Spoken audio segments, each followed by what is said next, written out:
Wangjing Tentha CD Block ki makhada laiba Hairok ki VLF mangagi apunba VLF sing na ngasi Hairok Part 1, 2 amasung 3 gi Loumee singda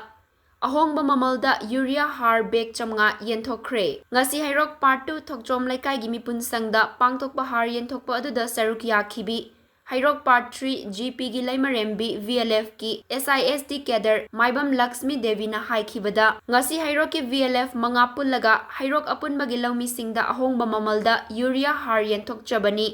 Haar Yenthokpa asida VLF manga gi SISD Kedar singsu saruk yari ngasi Yenthokliba asi punna Haar bag chamngani ngasi kona haudaba tarabasu mathangi termda konanaba Yenthoktuna Loumee singda Haar fanghanaba hotnajagani haikhi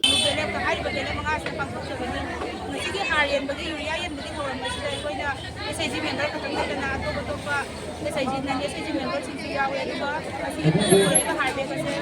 ase some of the dega ngasi kaiba kona haudaba tarabasu ngasi tamda musu awan aikoina